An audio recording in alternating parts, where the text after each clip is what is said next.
लोकसभा नेता प्रतिपक्ष राहुल गांधी ने बीते सितंबर माह में इलेक्शन कमीशन और बीजेपी के ऊपर वोट चोरी का आरोप लगाते हुए एक परमाणु बम फोड़ा था।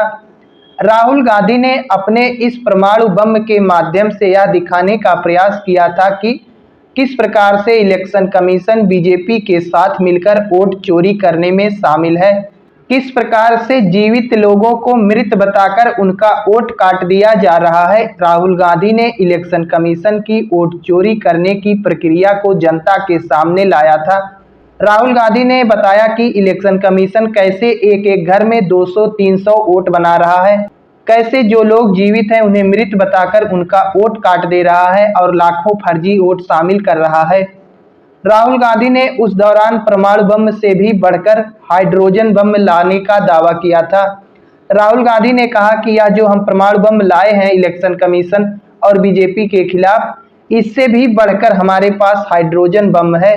जिस दिन वह फूटेगा उस दिन बीजेपी और इलेक्शन कमीशन की चोरी पूरी तरीके से उजागर हो जाएगी। तो ऐसी स्थिति में अब देखा जा रहा है कि राहुल गांधी ने अपना हाइड्रोजन बम भी फोड़ दिया है। आइए देख लेते हैं कि इस बार राहुल गांधी के हाइड्रोजन बम में कौन कौन से आरोप बीजेपी पर लगाए गए हैं।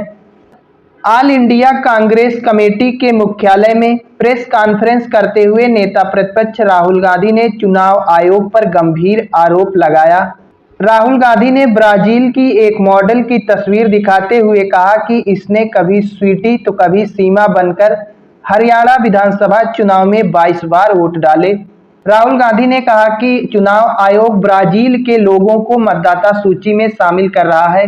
ब्राजील के लोगों की फोटो लगाकर मतदाता सूची में फर्जी वोट बनाए जा रहे हैं।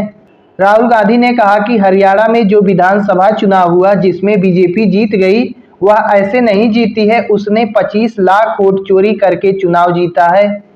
राहुल गांधी ने कहा कि एक ऐसा बूथ है जहां पर एक फोटो का 223 बार इस्तेमाल किया गया, मतलब एक ही फोटो से 223 वोट डाले गए। राहुल गांधी ने कहा कि हरियाणा में 8 में से 1 वोटर फर्जी है, हर 8 वोटरों में 1 वोटर फर्जी है। राहुल गांधी ने ऐसा इलेक्शन कमीशन के ऊपर आरोप लगाया। उन्होंने इलेक्शन कमीशन और बीजेपी पर आरोप लगाते हुए कहा कि ये लोग हमारे देश की जनरेशन जेड का भविष्य बर्बाद कर रहे हैं, देश में तानाशाही लागू करना चाहते हैं, लोकतंत्र का कोई अस्तित्व ही नहीं बचा है।